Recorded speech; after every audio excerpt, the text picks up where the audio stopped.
but this one's really special because this panel is going to be moderated by Kalia Yang, who's a Hmong American teacher, speaker, and writer.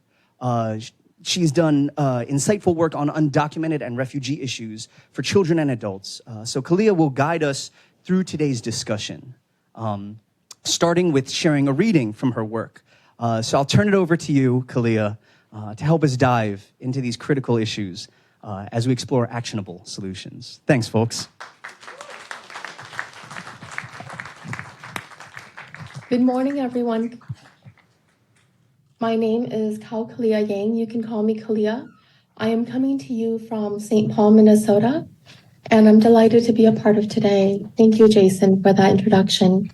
I'm going to kick us off with a reading from my newest book, Where Rivers Part, a story of my mother's life. I think my mother's life, so many lives of refugees all over the world, is yet one more reason why today matters so profoundly.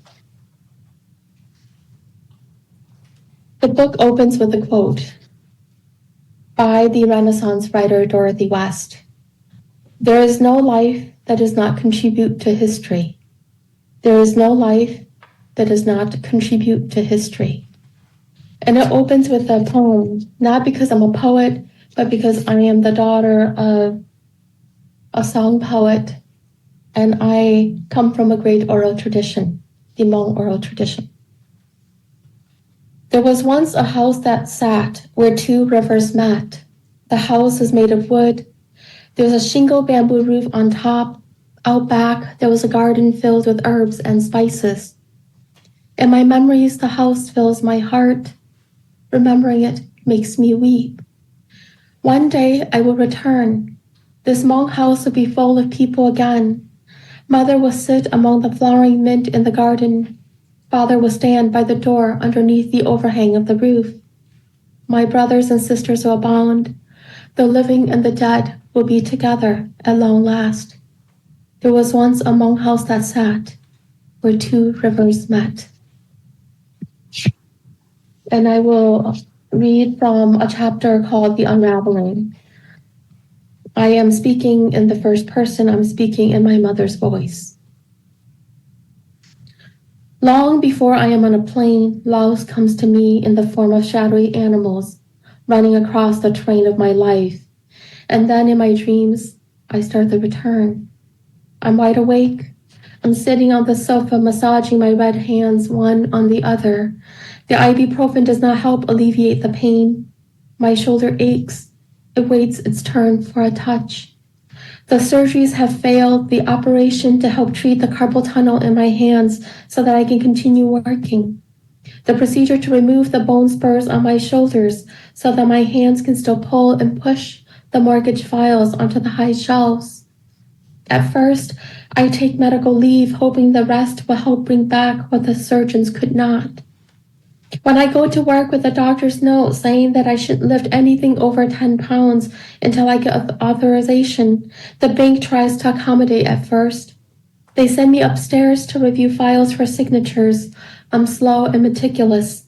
For 2 weeks, I get to rest my shoulders, flipping the pages of documents with my index finger capped in a rubber tip. Then my supervisor tells me that I must return to the vault. When I cannot make my daily quota, she tells me they're going to give my position to someone else who can meet the demands of the job. I'm sent home like a student who has done something wrong in school and their parents must now work with them on correcting their behavior. Instead of parents, I come home to my children. They tell me, the doctors say the healing will take time. You only need time, Mom. Time is the only thing that none of us gets, no matter the need. One day when I see the mailwoman drive up to our mailbox in a car that looks like a toy, I think it might be a good idea for me to take a short walk to the mailbox, feel the sun on my head. I take off my house slippers, which are now a pair of pink Crocs, because Doe has discovered that while they're thick and chunky and look like cartoon shoes, they offer good support. Every night after work, I came home with swollen feet, aching like small needles were embedded deep inside my flesh. Although I've not been working, my feet still suffer from the ghosts of working in a factory and a bank vault. At the front door, I put on a pair of light plastic sandals I purchased from the Asian grocery store. I open the door with both hands. The day is bright and as perfect as Minnesota gets. The sun is everywhere. Beneath the trees in the yard, the shadows look like puffs of cloud on the green grass. I walk the length of the unpaved driveway to the black mailbox across our street slowly, savoring the sun and the breeze. When I get there, I stop to admire the cluster of daylilies that grow at the base of the wooden post that holds up the mailbox. I transplanted the flowers there when we moved into the house after Bee's mother died. The base of the mailbox is now surrounded by a thick circle of long green leaves, and at its center, the yellow lilies in bloom, 6 petals pushing out. I breathe in, but their scent is too light to reach me.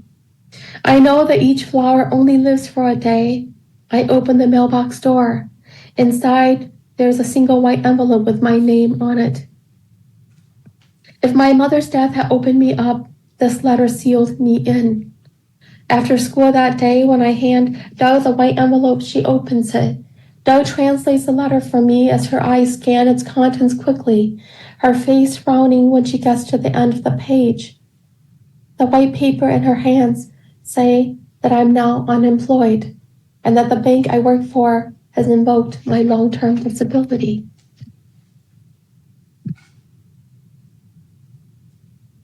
And I'll skip ahead. At night, I dream of returning to Laos. The land is sunnier than it has ever been. I see the spread of its karst mountains from a place in the sky. I see little villages clinging to mountainsides, yellow dirt roads climbing up the bodies of mountains like Christmas lights around Christmas trees. I see rivers meeting and diverging across the deep green landscape. I see the village of Dechua. In the earlier dreams, there are no people, but this changes in time. Slowly, I see figures walking, talking, children laughing and running around. Each night, the village gets more alive, and soon, even the dogs, chickens, ducks, pigs, and cows take their places. On the first night I see my father, I race to him from my place in the sky. He stands at the edge of the citrus orchard in glorious bloom. A heavy breeze blows, and the white petals rain down from their trees, and all of them fly in his direction, swirl about him. He is the father I remember from my youth, thin and graceful, an old man whose cheekbones remain strong. The line of his jaw clean, and his eyes are so clear. When he sees me running toward him, his face lights up. He remembers me. I am his daughter. I have returned home. I don't see his wings until I'm just an arm's length away. Up close, my father resembles an American angel. The wings are white and majestic. Errant petals float on the soft feathers of his shoulders. He tells me, "Chu, if you want, you can come into my arms and I can fly you away." I want to so badly. I want to run and hide in his wings, behind his back. But even in the dream, I remember that I have children. I tell him, "I have children now, Father. I would miss them." The father of my dreams tells me, "Daughter, in my arms, in the arms of the sky, you will be able to see them every day on earth. You won't have to miss them." I'm not scared of my father, but I start to back away, exit from the hold of the dream. My back moves from the light of my father's presence toward the familiar shadows of the room I share with B. There are no more children in between my husband and me, just his warm body asleep, hands above his head. I awake to intense emotions. Tears flow out of my eyes, and the fabric of my pillow soaks them up. My mouth opens to the night air, and the current of my cries shakes me and forces me to curl into myself. Outside our window, a moon sits in the low sky. It sees my pain. The night dreams shift on me. There are nights when I don't see my father at all. Instead, I see myself as a young woman again, as I had been when I'd garnered the admiration of the Chinese man in the war years. I'm beautiful, and I stand by the side of a dirt path, my feet lost in the green grass of the rice planting season. Handsome men on white horses ride by me, men who are tall like the Chinese actors my daughters admire in movies stop their huge horses in front of me. They dismount gracefully. They offer their clean hands. They tell me that all I need to do is to give them the word. They will hoist me into the waiting saddle. They would take me away from everything. They smile with their straight teeth. They bow their heads of dark hair. They're gallant, each and every single one of them. Their offers are generous and sweeping. I'm overwhelmed by all the right choices in front of me. How can such men exist? My heart hammers in my chest so fiercely that I awake to a feeling like my lungs are collapsing inside of me.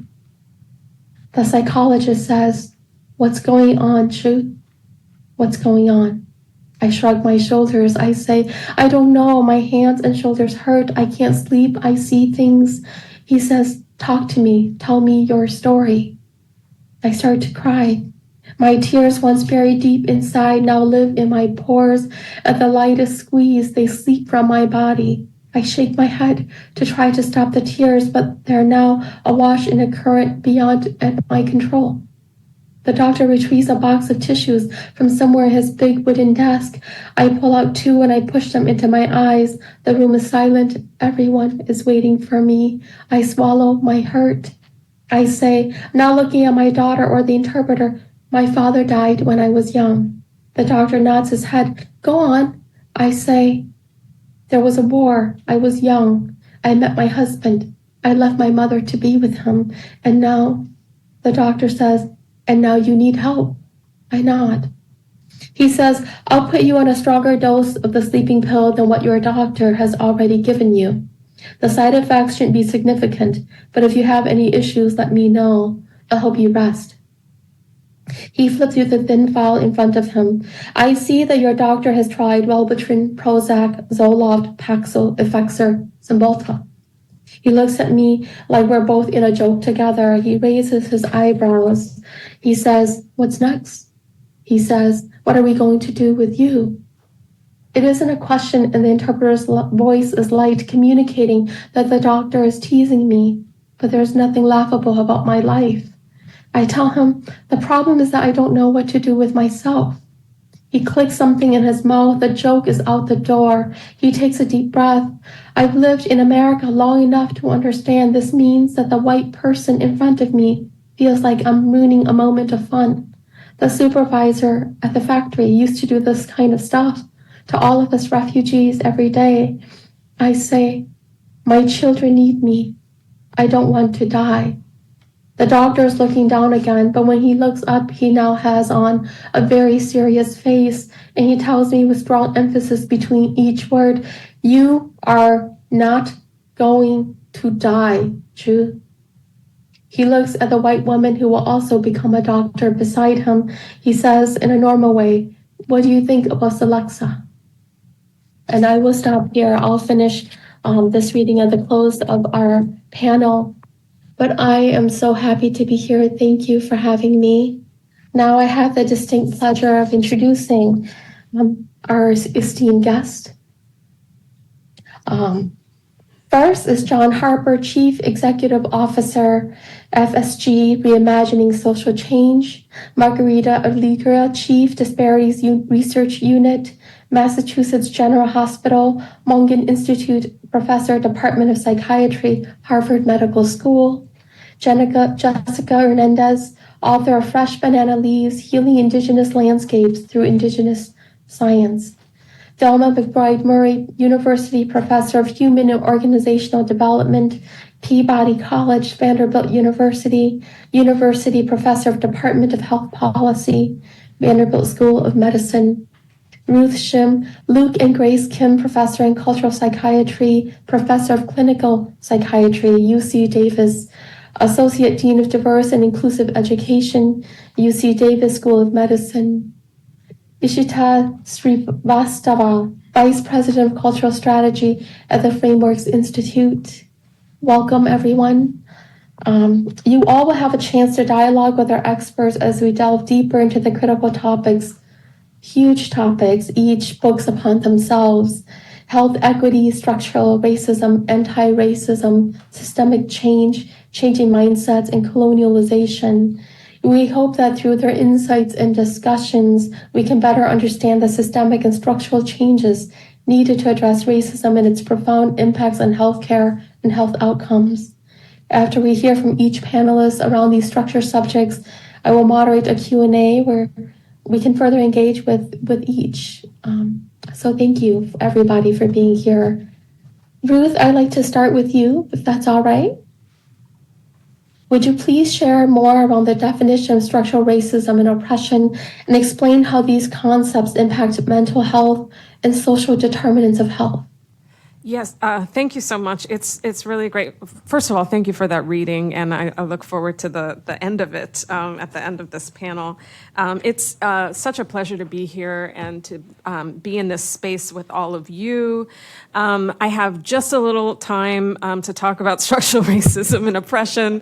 Not enough time to get through all of that, but I do want to really quickly just point out that I'm here representing a number of intersectional identities as I sit here before you on this panel. First, I am an academic, and that identity is very deeply shaped and formed by being a Black woman in the United States. And so as a psychiatrist and a Black woman who is a psychiatrist, that informs the perspective that I'm bringing today. I'm also a member of the Board of Trustees of the Robert Wood Johnson Foundation, along with Dr. Jing Wang, who's here in the room with us too. And so I bring that identity to this space as well. And probably most importantly, I'm here to discuss structural racism and oppression as it relates to my membership on the National Academies of Science, Engineering, and Medicine's Committee on Unequal Treatment Revisited, which I served on with Dr. Alegria sitting next to me. And just 2 weeks ago, we released that report, Ending Unequal Treatment Strategies to Achieve Equitable Healthcare and Optimal Health for All. It's a long title. That report is an update of a seminal report, Unequal Treatment, that came out by the Institute of Medicine 21 years ago. And the update of that report really gets into why this updated report really talks about structural racism and oppression in ways that I think is really important. So we define in the report, just to get a little overly academic, we define in that report structural racism as the normalization and legitimization of an array of dynamics, historical, cultural, institutional, and interpersonal, that routinely advantage whites while providing cumulative and chronic adverse outcomes for people of color. That's a direct quote from Lawrence and Kelleher. But in lay terms, I like to think of structural racism of all the ways that policies, practices, norms, and values are baked into every aspect of society, and how that baking into society specifically advantages the idea of whiteness and specifically disadvantages the idea of color. So we're going to talk a lot more about it, but examples of structural racism that we've already heard a little bit about relates to things like residential segregation and redlining. And many people are aware of that and how structural racism shows up with redlining and residential segregation. But a lot of people aren't as aware of how these policies persist even after the Fair Housing Act of 1968 outlawed these practices. And people aren't really clear all the times about how these policies impact an array of other outcomes, including educational outcomes, health outcomes, neighborhood policing, generational wealth, and on and on and on. So really quickly, I also want to define oppression, because we know that racism and structural racism is one form of oppression. In the report, we talk about oppression as a state in which people have unequal power and the process by which dominant groups use power to subjugate dominated groups. This is a definition by David Schroeder and Fernandez. So oppression can show up in many forms. I like to talk about the 5 faces of oppression, which is work by Iris Marion Young. She talks about exploitation, marginalization, powerlessness, cultural imperialism, and violence. And I think we're going to speak to all of those things as we continue on. So the last little point I just want to make is that oppression and structural racism are foundational elements for the development of the social determinants of health. We've heard that term a lot. That term changes a fair amount, but we define the social determinants of health in our report as the conditions and environments in which people live, learn, work, play, worship, and age that affect a wide range of health functioning and quality outcomes. So I'll leave it there, and I look forward to this discussion. Thank you so much, Ruth. Velma, I'd like to shift to you. Can you share more about the importance of focusing on anti-racism and how it connects across various issues and populations? Yes, I'd like to also express great appreciation to you for that wonderful sharing of your mother's life, which really sets up the reason why we do the work that we do. It's very, very special. And also for my colleague, Dr. Skim, who really set up a reason for me to do what I do. So it was well organized that she talks about this, and then I talk about why we should be anti in all of those oppressive situations. But I want to start first by recognizing that race is a social construct, and that we should be mindful of that as we're going through the panel, the forum today. But it was socially constructed for a specific purpose, and it's all the purposes that Dr. Shim just mentioned in her presentation, and it is to disproportionately advantage some at the cost of disadvantaging others, and it does this by setting up what I call social positions. And so the reason why anti-racism is a much broader construct that cuts across all populations, while it has been originally associated with inequalities and inequities among primarily Black populations, it has implications for all populations because all of the structural systems that Ruth just mentioned and the oppressive acts create toxic waters. And toxic waters are waters that we all live in. And because we're all living in these toxic waters, no one escapes. You may not be affected as greatly as some populations, but it affects all of us. And so I'll talk about some of these critical issues now. For example, if we think about on the individual and community level basis, social and systemic manifestations of oppression or experienced through all the things that were mentioned earlier that are called either social determinants or social drivers. But we could look at the climate change now and the heat that we're experiencing, hotter here than it is in Nashville.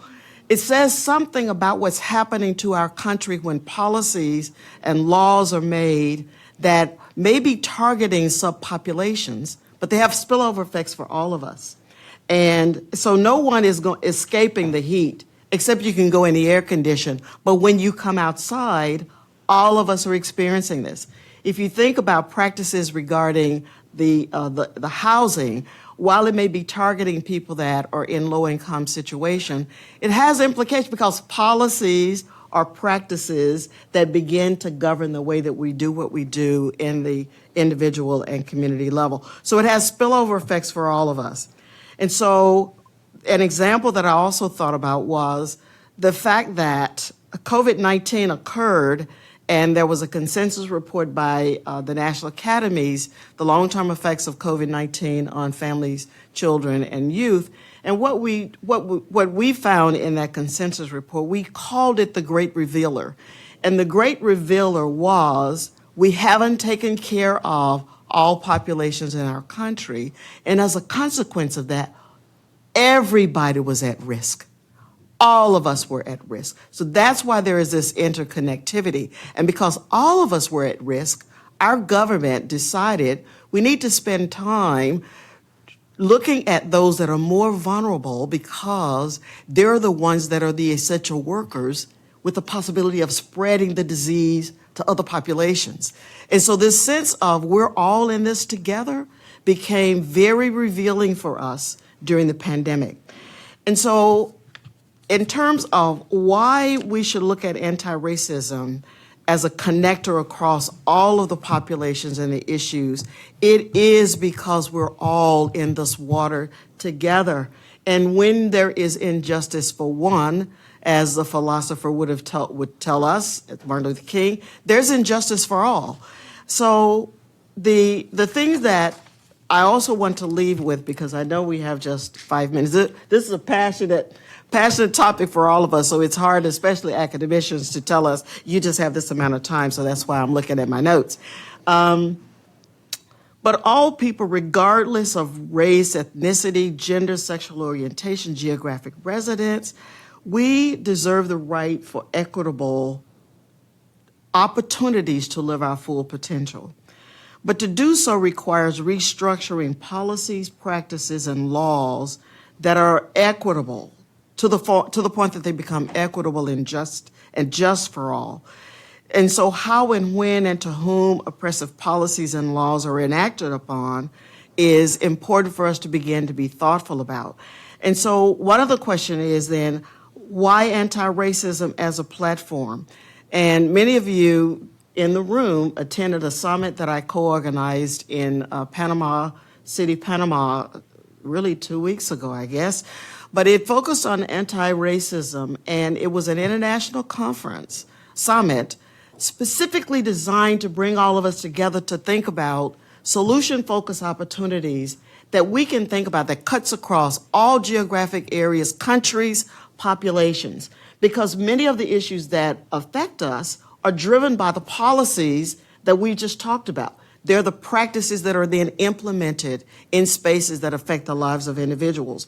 And so I said, why anti-racism? And in fact, I started the opening of the summit asking that question. And it is because it's a process by which we dismantle systems that cause inequitable distribution of power, privileges, and resources. Those are things that affect all of us. One of the papers, for example, focuses on low-income white families in our country and what has happened to them as a spillover effect of these policies. No one is left untapped. Then I mentioned also in that opening address is that anti-racism is a process to specifically disrupt system. I love what Jason said in terms of just getting rid of them.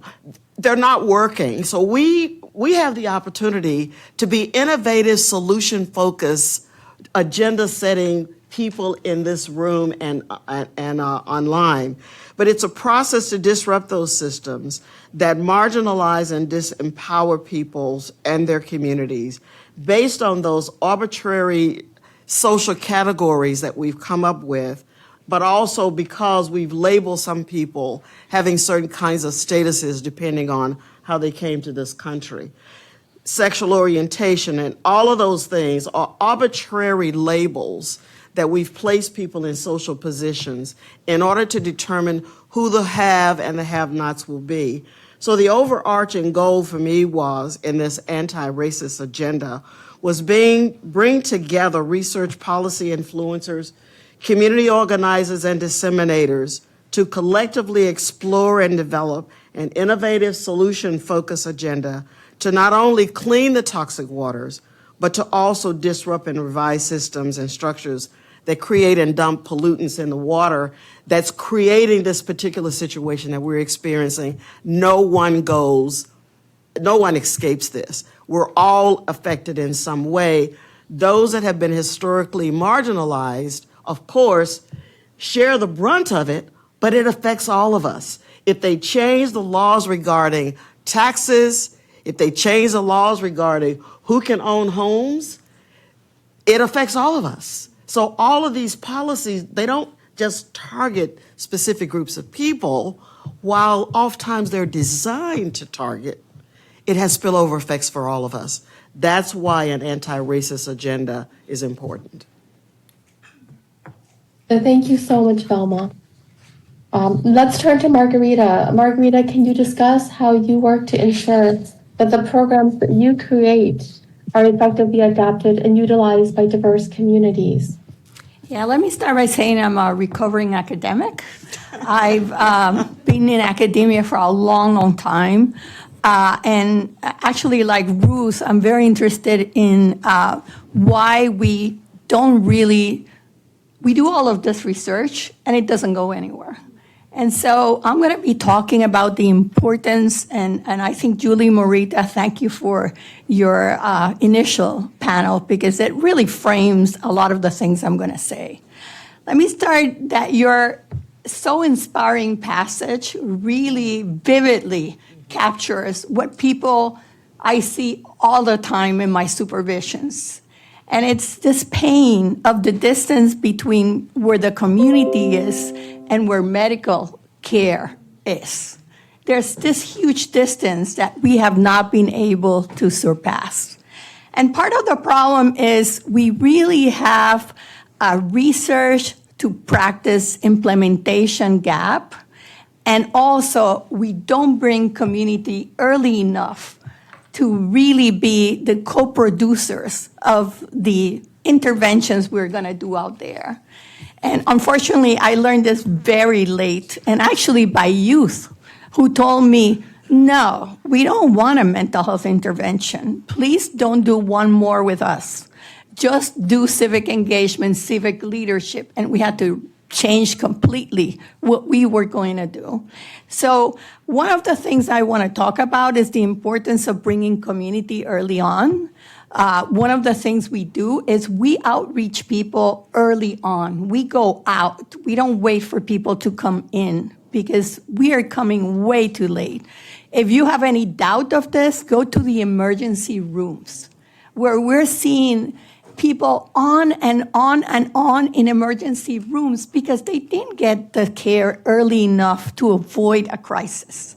The other thing is we need to talk to community because whatever we do has to be relevant to their needs. It has to be something worth their time.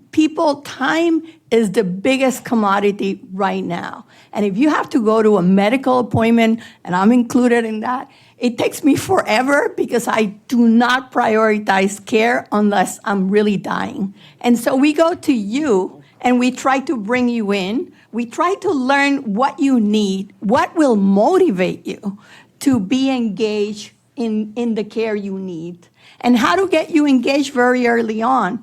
One of the things we do is we try to find out and connect to what matters to you.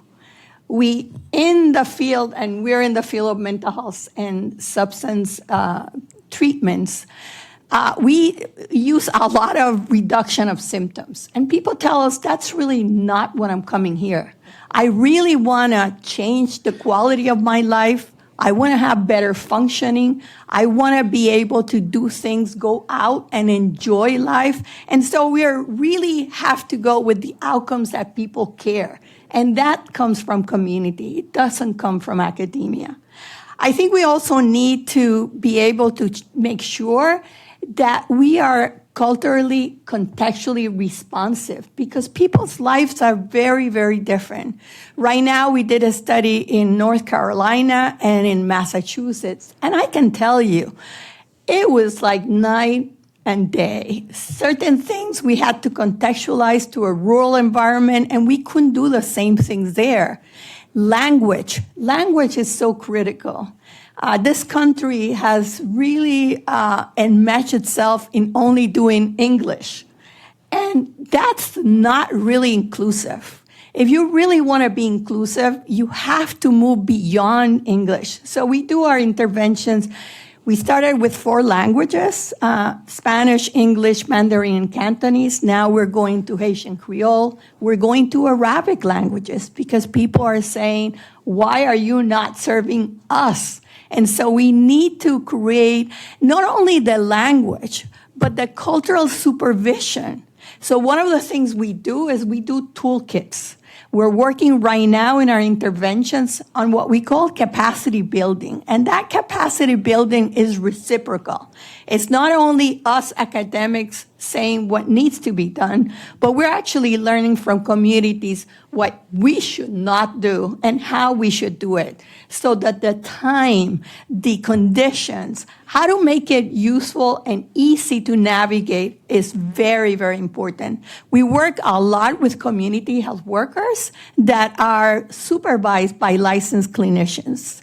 And we think of expanding the workforce so that there's linguistic, racial, capacity and cultural understanding of what people want and how they want it. So the person that we give these interventions decide who, in what language they want it, and by what type of community health worker they want.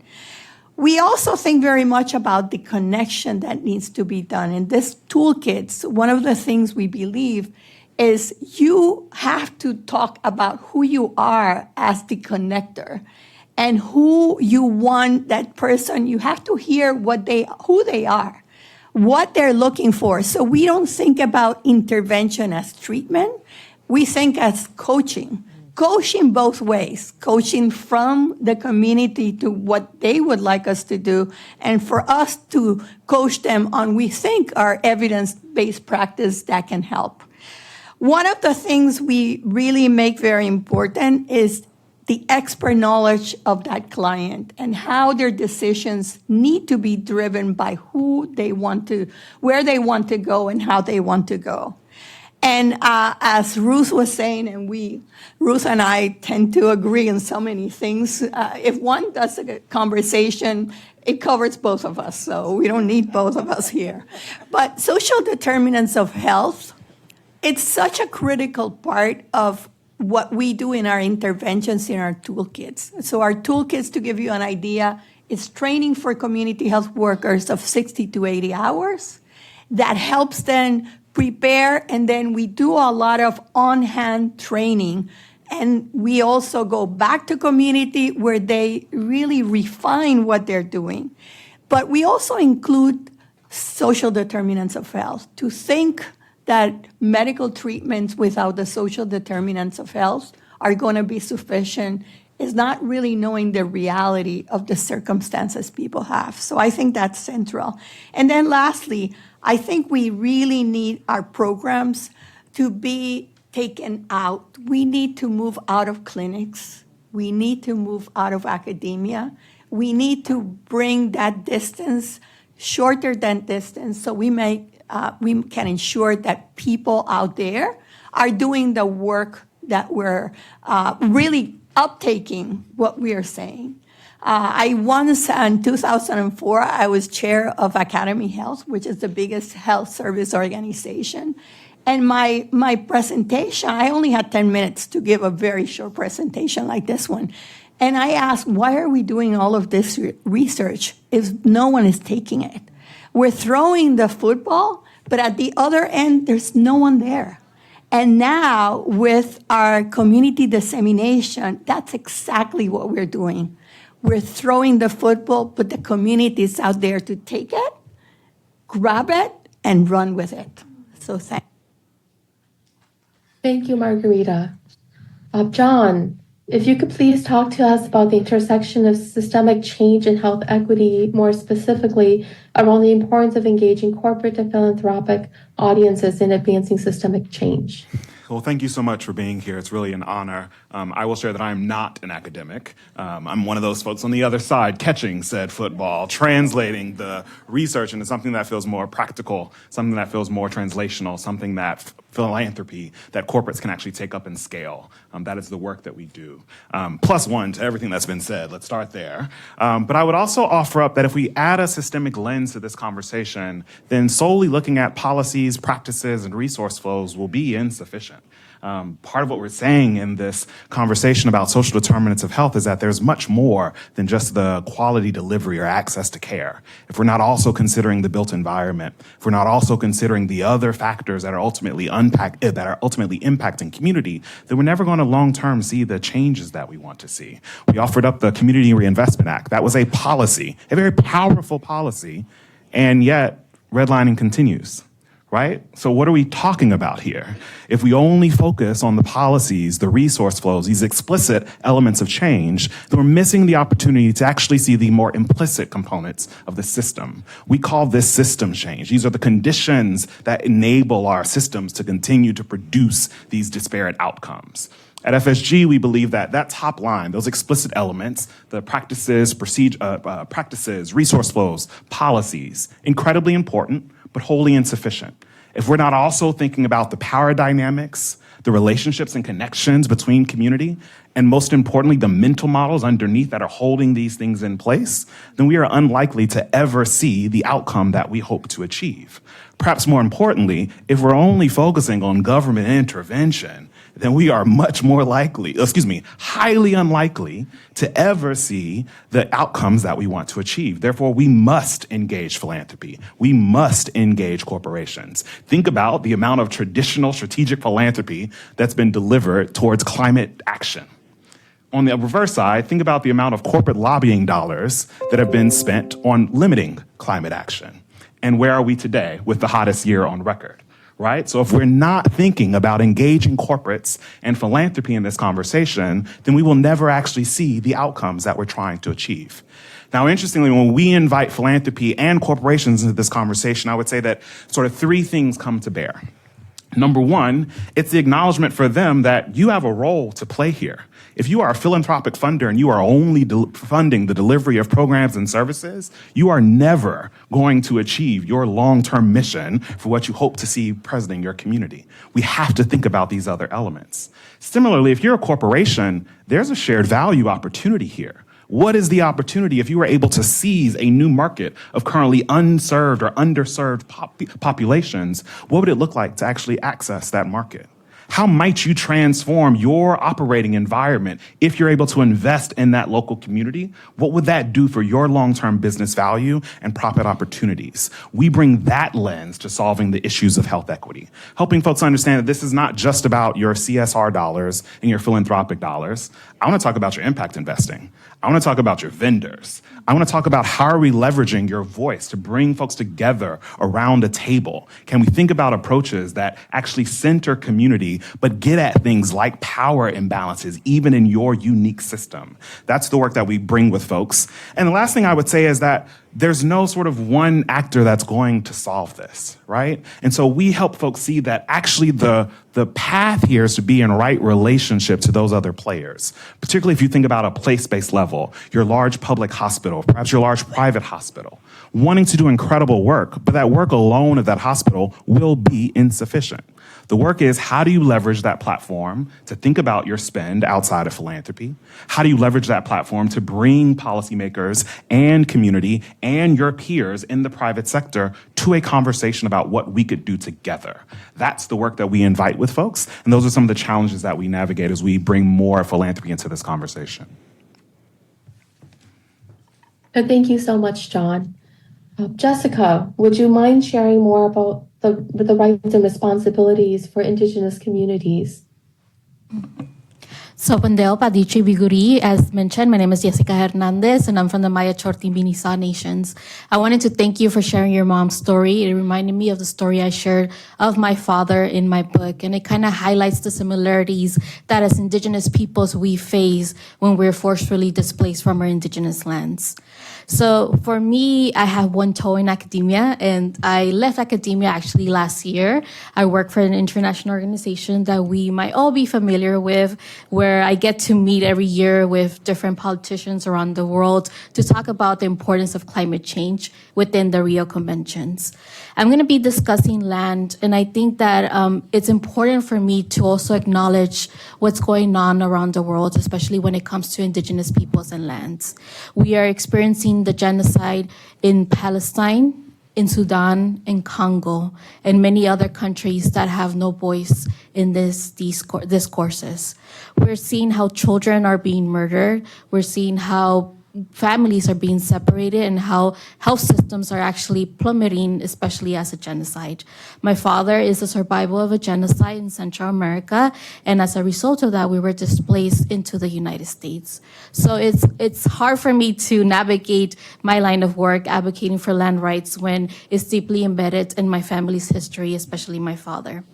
So it's important to discuss land rights, especially for Indigenous peoples, because it's a part of our well-being, it's a part of our spirituality, and it's really deeply connected to our physical, mental, and spiritual health. And as a result of that, right, my work is advocating for land rights, especially for Indigenous women in the Global South. And this is done through international policy and also legal frameworks that allow me to use the privilege that I have as an Indigenous woman with a PhD in climate change to discuss how land is vital, especially when we are trying to address climate justice and create more solutions that are just orientated and also equitable for Indigenous peoples. When we talk about climate change, we're seeing how these extreme weather patterns are resulting in fatalities and physical injuries to many people. We're also seeing how these conditions are actually creating natural environments for diseases to spread out, such as like dengue, malaria, and the pandemic, right? We know that when we lose these biodiversity hotspots, it makes it more susceptible for pandemics to erupt. And as we all know, no country is actually prepared to deal with pandemics. We also see that when Indigenous peoples do not have the right to their lands, we are no longer stewarding or caretaking of that biodiversity. And that's very important because we know that health and the climate are very integrated with one another. Indigenous peoples have a deep understanding and connection to the land, and their stewardship is crucial for maintaining healthy ecosystems. Without their knowledge or practices, which I like to refer to as Indigenous sciences, we no longer are able to reverse the negative impacts that climate change has led on our lands or heal our landscapes, as it's important and vital for all of us. In Africa, land and health are closely linked. And a lot of my work is actually situated on the indigenous lands of Africa, especially in Eastern Africa, most of the part in Liberia, Tanzania, and Kenya. The majority of the population relies on agriculture for their livelihood, making access to fertile land essential for food security and economic stability. However, land ownership and distribution are often unequal, leading to land conflicts and displacement. This can be detrimental effect on health in individuals and communities, as they may lose access to resources and be forced to live in overcrowded and unsanitary conditions. Additionally, land degradation and deforestation can also have negative impacts on public health, and it can contribute to climate change and affect the ability of clean air and water, as some of the panelists have already kind of highlighted. It's also important to bring forward indigenous ways of knowing, especially when we talk about health. And that's because oftentimes we have navigated these systems that have been created to exclude us, to kind of oppress us, and to eradicate our communities. And I think that oftentimes we have to bring forward also indigenous movements into the discussions that we have, especially for those of us who are sitting here today, right, with the privileges and positionalities that we carry forward, especially as we navigate these systems of oppression. It's also important to acknowledge colonialism, right, because anti-racism, racism, and all of these factors are colonial byproducts that were created to oppress us, especially on this country that was created on stolen indigenous lands and built by stolen indigenous peoples for their labor. And I think that for us, especially as somebody who transitioned outside of academia, it's important to acknowledge that communities are doing this work. We shouldn't have this savior complex where we're coming into communities thinking that we're saving them, because as I am reminded every day, our communities are taking the action to do climate justice, to achieve health justice. And I think that oftentimes I think of, your mother's story and my father's story on how they navigated these health systems without these systems being created to heal them. And I think that it's the power of indigenous knowledges and indigenous resistance that are very crucial to bring into this conversation. So I thank everybody for listening, and I look forward to learning more from our panelists. Paduchi, and thank you. Thank you, Jessica. And now if we could move to Ishita, can you speak to systems change and how a mindset shift is critical to the work? Thank you so much. It's really a pleasure to be here and to hear sort of everybody's individual stories wound up with a conversation about systemic change. So my name is Ishita Srivastav. I am the relatively new Vice President of Cultural Strategy at a social science think tank called the Frameworks Institute. At Frameworks, we study mindsets or mental models, which John set me up very well to talk about. I'll talk a little bit more about that in a minute. We also study the science of framing. So we study and test which ways of saying things activate or foreground certain mindsets over others. And sort of just following the thread of bridging and translating that Jason talked about, John talked about, my role is about taking our findings and our recommendations around framing and bringing them to people with cultural and narrative power, people who sit in the entertainment industry, people who sit in all kinds of sort of media and pop culture, but also other forms of culture. For example, people with power in faith-based spaces or writing school curricula. So my role is sort of a bridge role. I've spent about 15 years in cultural strategy, which is about bringing issues, research into sort of pop culture. And so I'm now doing that at Frameworks. So what do we mean by mindsets? I know a lot of you know about this, think a lot about this. They are implicit understandings, assumptions, and patterns of reasoning that shape our thinking below the conscious level. They shape how we see the world and how we act in it. There are many different mindsets that we might have access to at different points of time. Some of them are productive, some of them are not so productive. If we change these mindsets, if we change how people think, we actually can change all the decisions that people make. Current mindsets reinforce current systems and make them continually viable. Changing mindsets or their relative balance could make room for systems to change, and also it tends to build and keep pressure on decision makers to create the change. So some of the mindsets, no surprises here, that we found in our research stand in the way of systemic change around health equity are individualism, fatalism, otherism, and of course, sexism and racism, which a lot of folks have already talked about. Individualism is the assumption that the world is the way that it is, and outcomes are the way that they are, as an exclusive result of how hard people try, the decisions they make, and the effort and will that they do or do not exert. Now, in the case of health, of course, it's the assumptions that people's healthcare and well-being are a result of their individual choices. And while we know that decisions do matter, it's completely unproductive because it keeps us from seeing the importance of the things that we've been talking about that surround us in shaping well-being and social outcomes, policy, resources, relationships, contexts, all the other isms that we've spoken about. Fatalism is a mindset that the things keeping us from the solutions we need are too big and insurmountable for us to move forward on. And of course, otherism gets us to think about inequalities as something that affects them over there rather than all of us. And if we activate the opposing mindsets to all of these, we can actually create efficacy and demand for systems change. Some of the opposing mindsets are contextualism, pragmatism, collective perspective. So the bad news is that cultural mindsets are deep and durable. They are not fickle.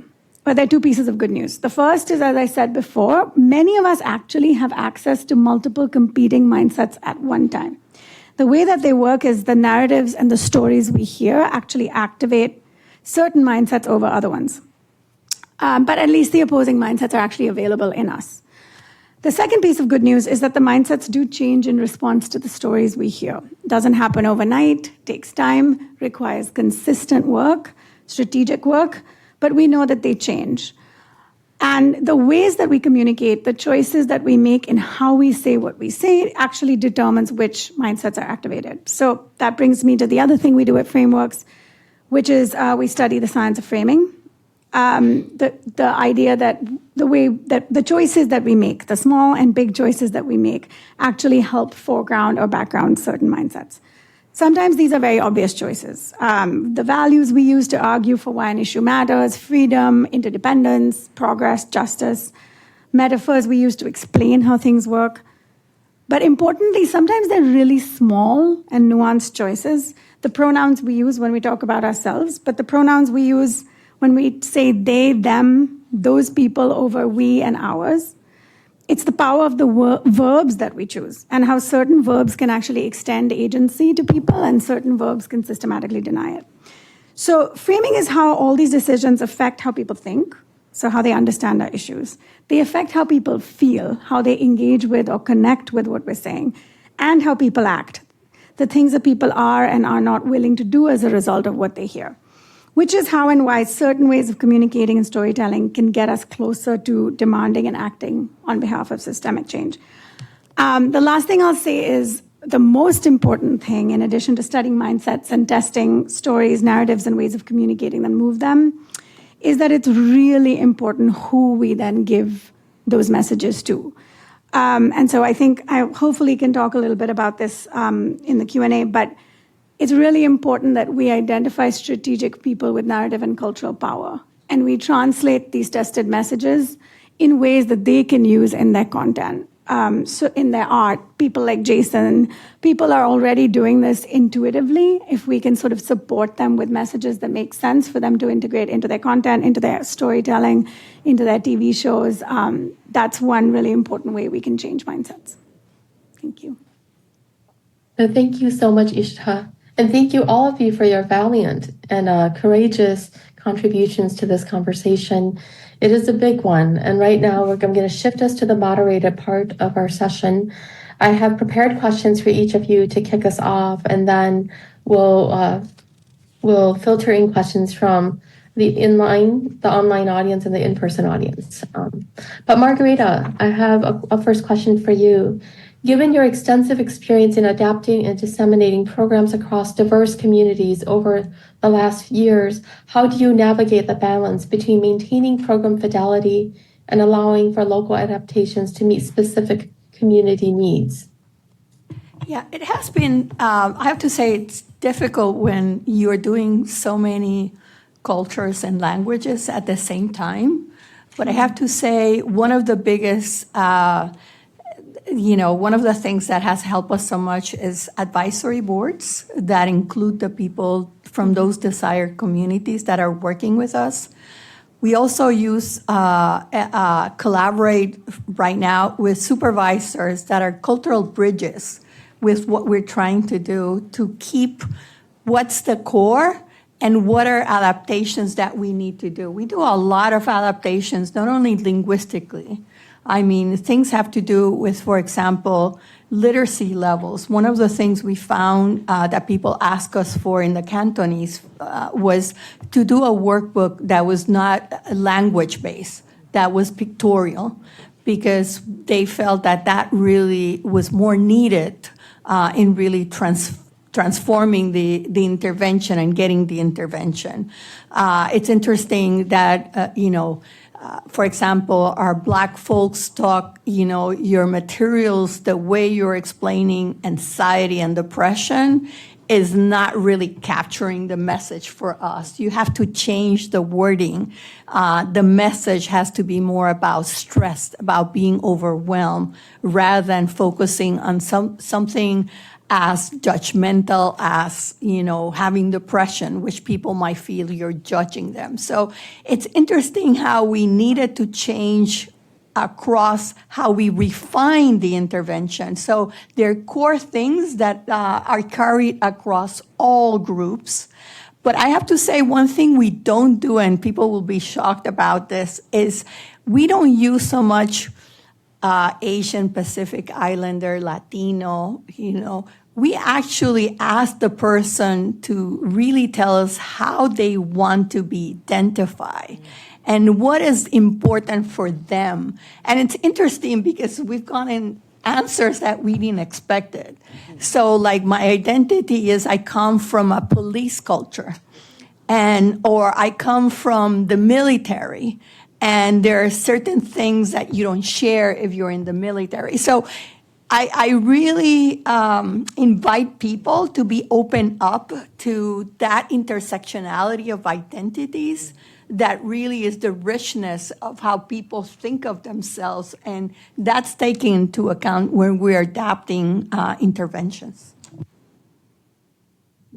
Thank you so much, Margarita. John, given your experience in engaging corporate and philanthropic audiences to advance systemic change, could you share a specific example of a successful strategy or initiative that effectively activated these stakeholders?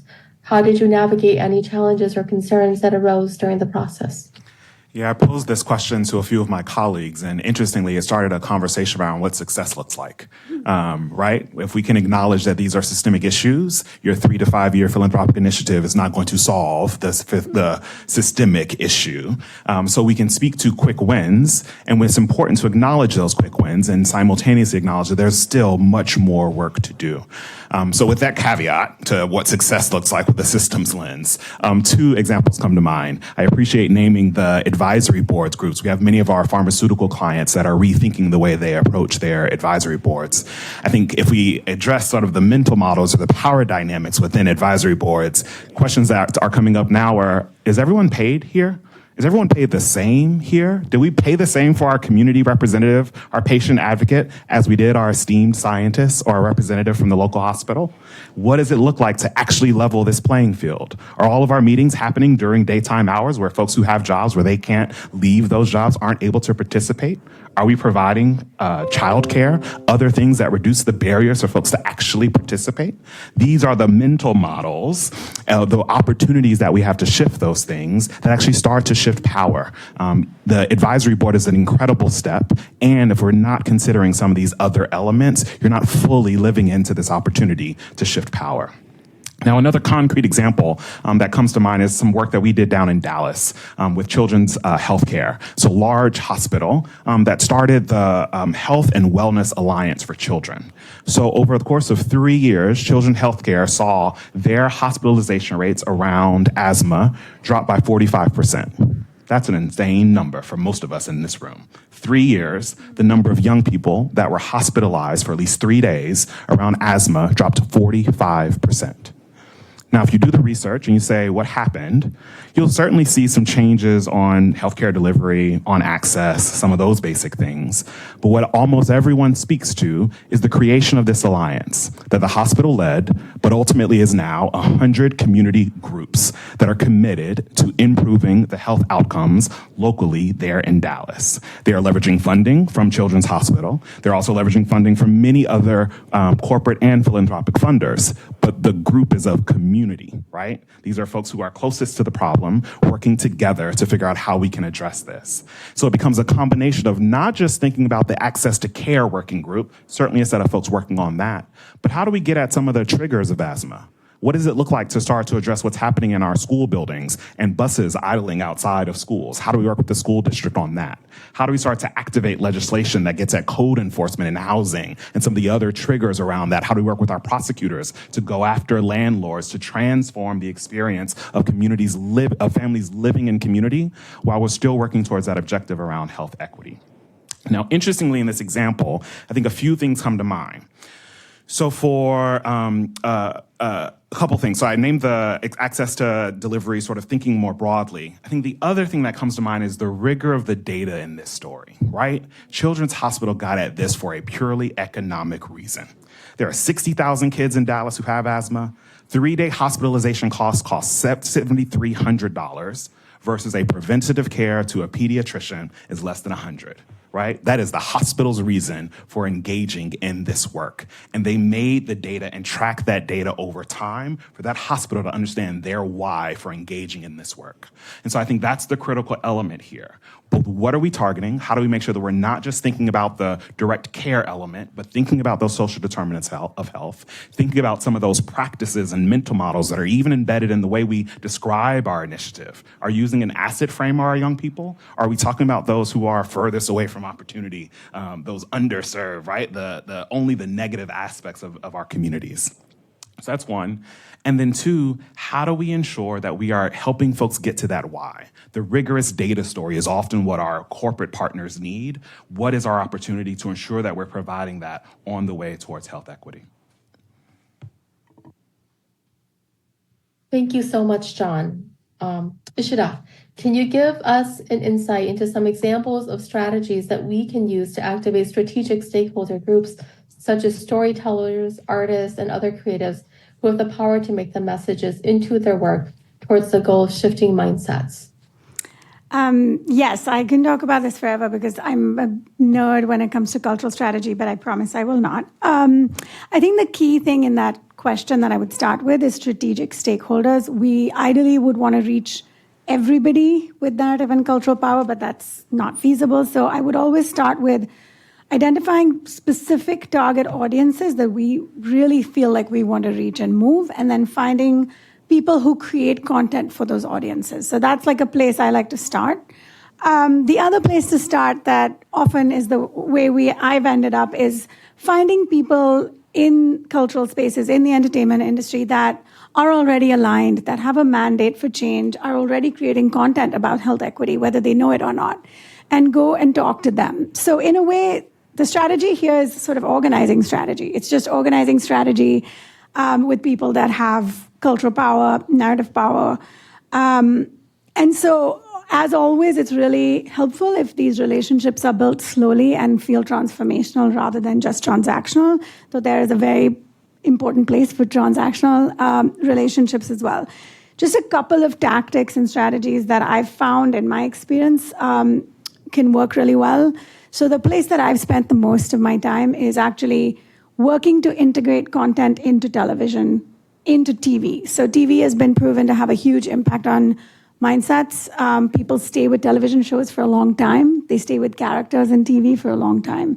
And so working with TV writers, working with showrunners, people that are already thinking about change but may not have the sort of language to articulate it, that's a tactic I've used for many years. Also working with PR agencies at studios. So Netflix PR is actually really interested in when they have an issue-based television show or film, they're actually really interested in getting advice on how to frame those messages. Collaborating with musicians, with visual artists. Most artists I've spoken to really care and want to bring our messages into their work. So working with them. Talking to advertising agencies, I think this is a space, advertising agencies and the gaming industry are two very untapped spaces for social impact. So I've been doing work starting to talk to content creators in those spaces. So ad agencies win a lot of awards for impact-based ads. And so they have sort of a bottom line for why they want to do this work. Talking to people producing games. They also are really interested, and many of them are very interested in sort of learning more about different issues. So I'm just kind of giving as wide a range of sort of tactics and strategies that I've used. The sports arena, the fashion space, I mean, the opportunities are endless. I think the most important piece is, I'd say three things. One is finding people that are aligned, that have that power, and building relationships with them. And I think that is the hardest part.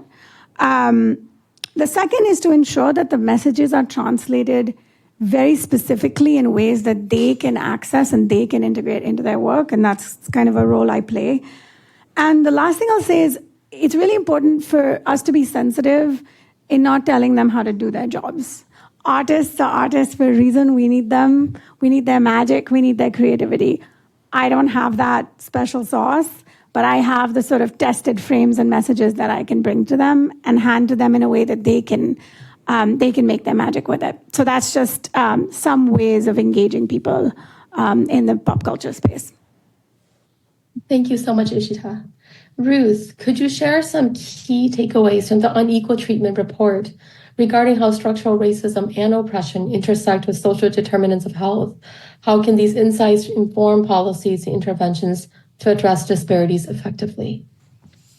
Absolutely. And I had a whole prepared idea about what to talk about that I'm throwing out the window because this panel has been so fascinating to me. And it's as Ishita pointed out that we've been talking about structures and systems, but we've actually kind of connected that to like the individual experience.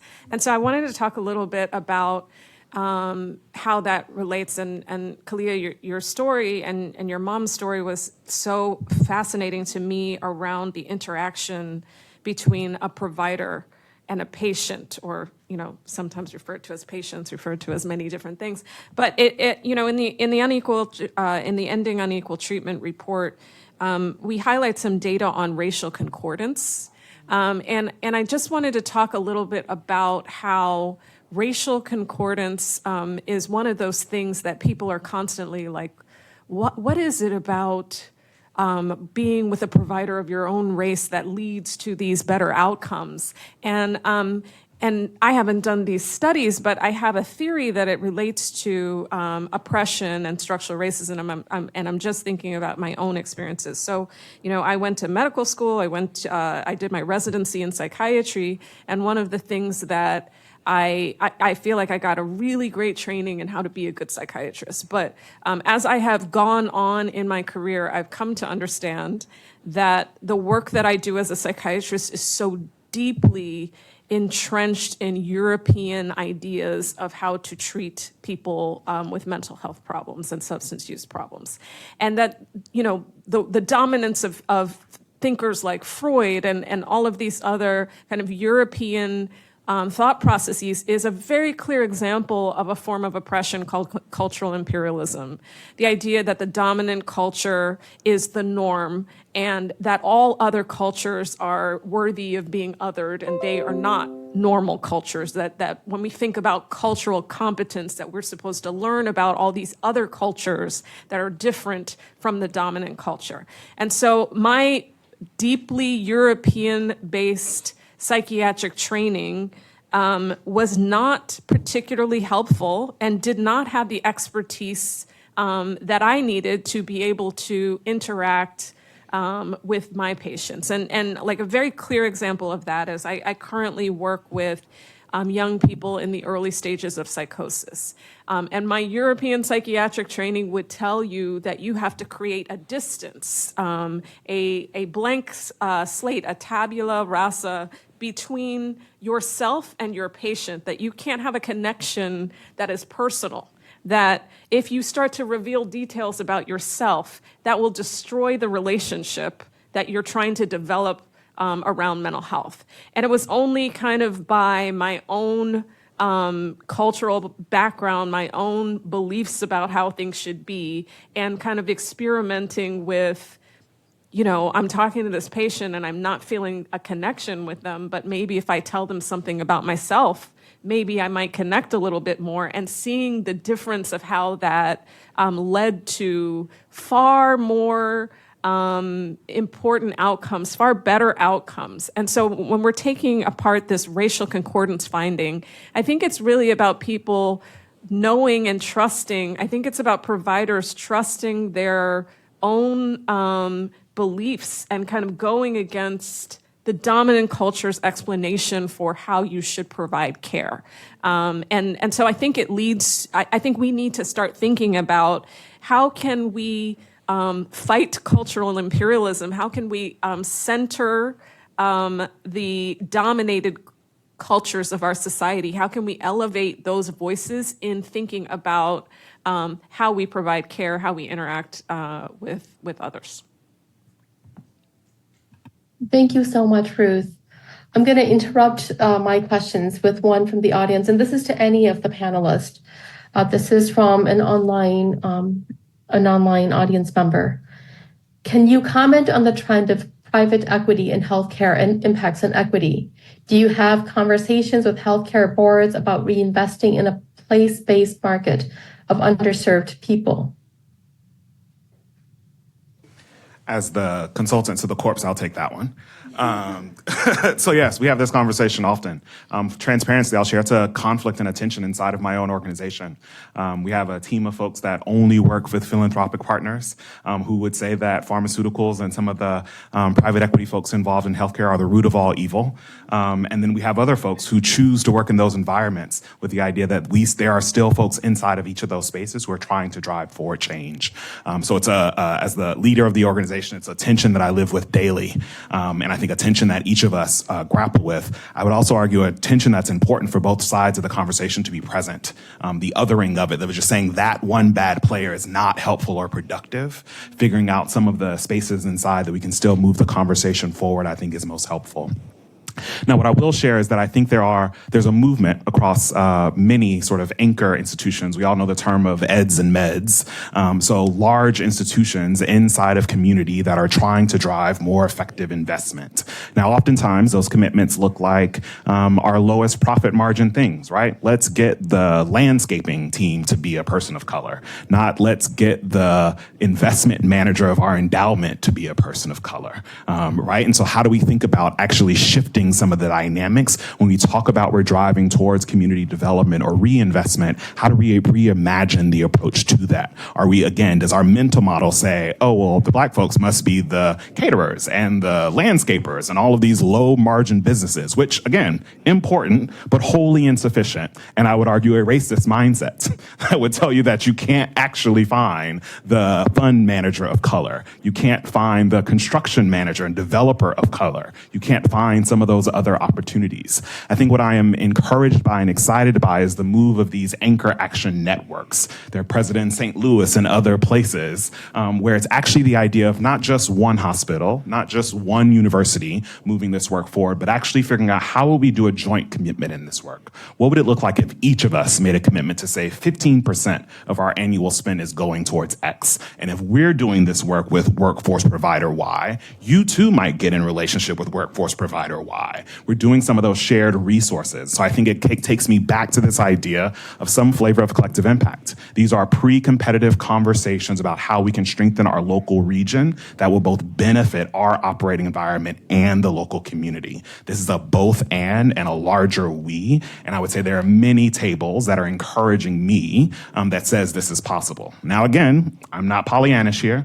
They're not transforming the world. St. Louis does not look dramatically different today because there's now a network of anchor institutions working in this way. But I would argue that that is the quick win that we need to see and celebrate as we continue the work towards a long-term systemic change. Thank you so much, Sean, for that answer. I'm looking at the clock and I know that we're not going to have time to get to the in-person questions. So I'm going to encourage the in-person audience, all of you, to find the panelists during the break or after to have address any questions that you may have and continue the conversation. This is a conversation that's an hour and a half. It can go on. It has gone on for centuries of time. So this is what I'm encouraging. But Velma, a question for you. How can we translate scientific research around racism across issues and populations? Can you give specific examples you've been involved with? And I'm going to reserve if we could carry this to 9 or 10:57 your time so I can close up. But after this, I have one last question for Jessica as well. Okay, I'll be as brief as I possibly can. But I'm just intrigued. I'm sitting here getting so engrossed in the conversation that it was like, oh, I do have another question.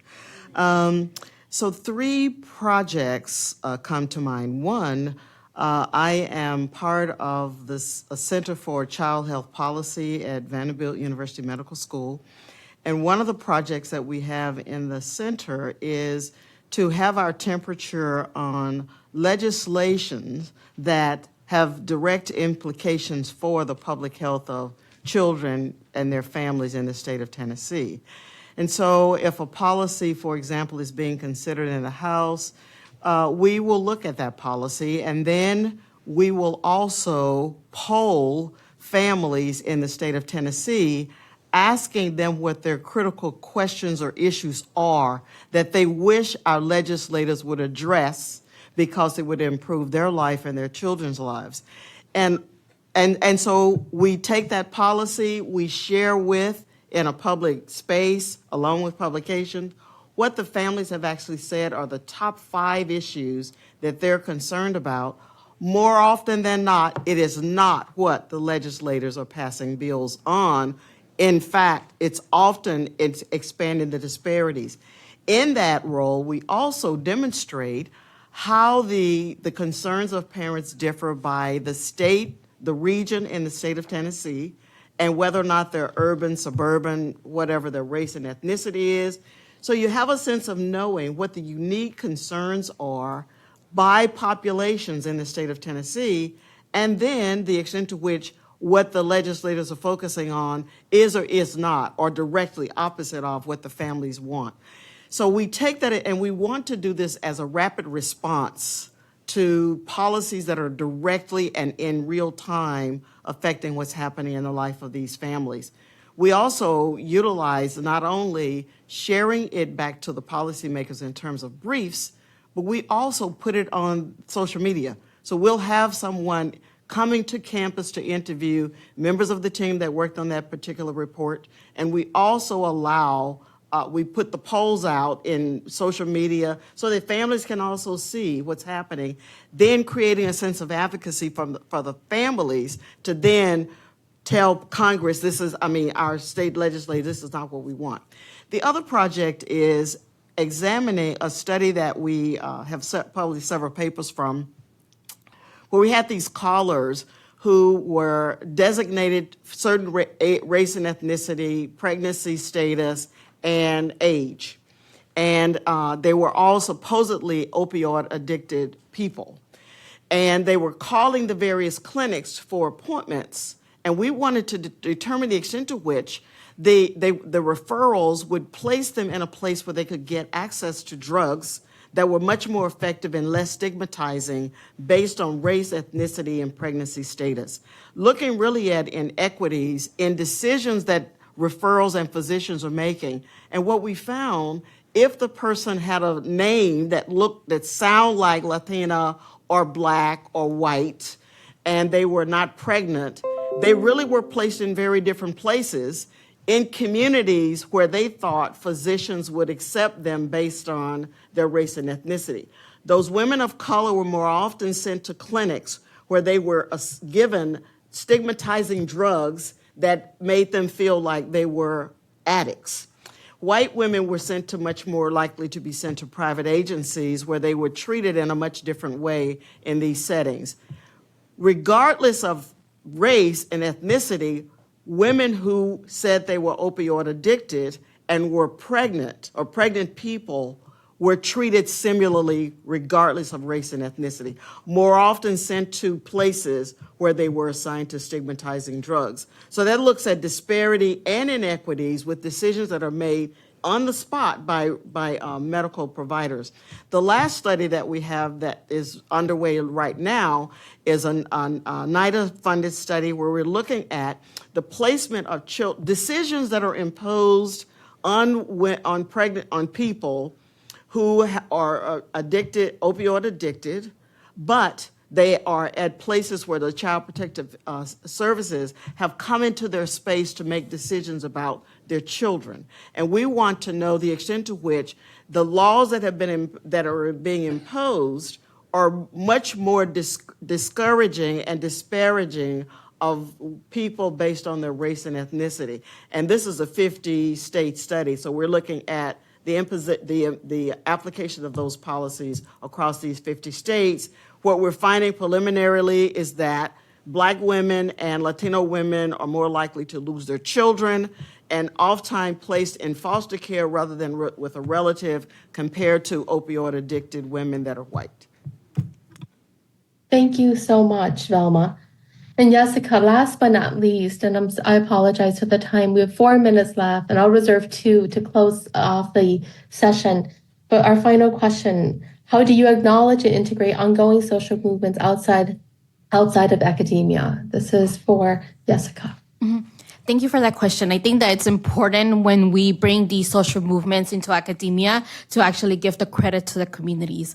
And I think that one of the examples that is amazing that I still think of is the environmental justice movement and what Dr. Robert Buller did when he wrote about environmental justice, but we all know where that movement originated from, right? If you have learned or study environmental justice, we know that it originated from Warren County. And I think that oftentimes we have to interrogate why is it that in a professional academic products, right, we have this individualism that is deeply rooted in those products, where if we give the credit to the community, especially their social movement, it kind of becomes a lesser of a success for us, especially in academics. And I think that it's easier to write about social movements and talk about lived experiences in informal ways of writing, such as poetry, books, right? Like similar to what you did with your mom's story.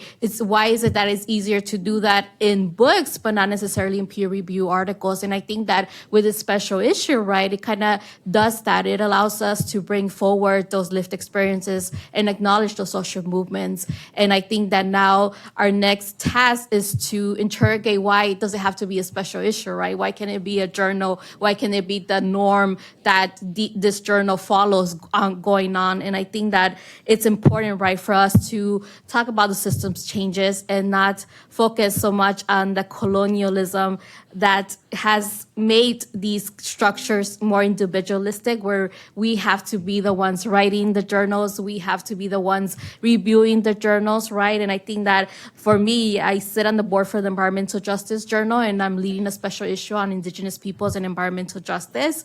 And one of the things that I did was I also found community members who are not necessarily in academia to also review these journals. And many of them were actually amazed or confused. They were like, well, we don't have a master's, we don't have a PhD. Why are we being asked to review? And I'm like, this is a journal or article about your community. So you have the acknowledgement, you have the lived experiences that is needed, right? Because oftentimes when we get these articles into, or stories or social movements into articles, those voices are completely excluded. So I think it's important for us to interrogate ourselves as we move forward, and also use this special issue as the founding base and move forward and build and learn from that, right? Because we are always unlearning and relearning, especially given that academia is very structured in those colonial systems that are still ongoing. So thank you for that question, and thank you everyone for listening.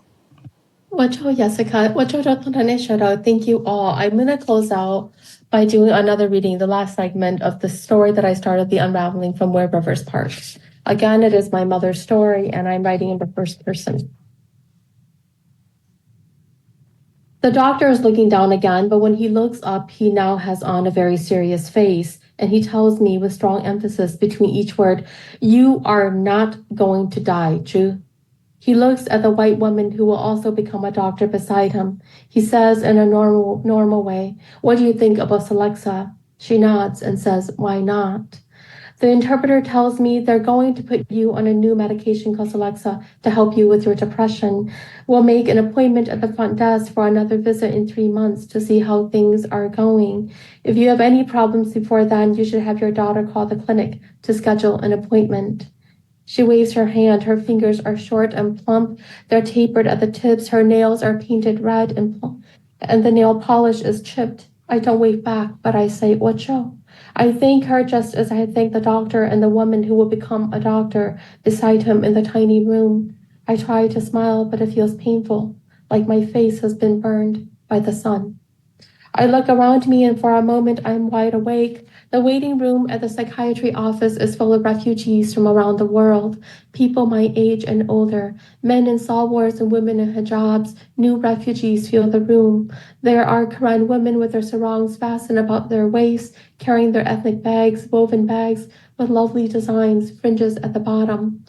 All of them sit by their interpreters, younger men and women from their home cultures. The patients, just as I had when I was waiting, look at their hands and the tan carpet beneath their feet.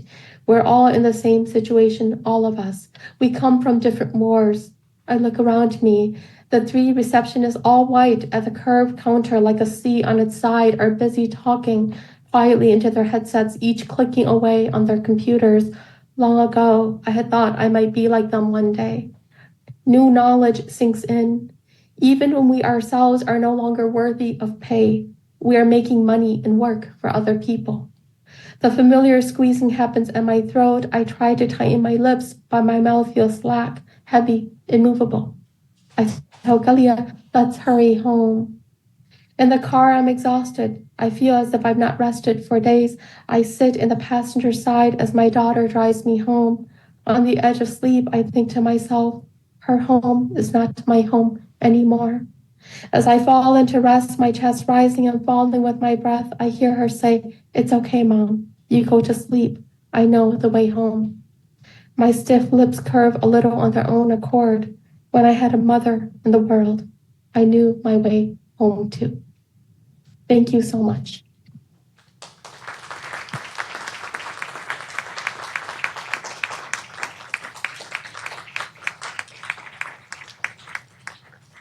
Thank you so much. Jason, back to you. Yeah, Kalia, thank you so much. Thank you, everyone. As we go to break, 3 quick reminders. First, for folks who are online, thank you so much for tuning in.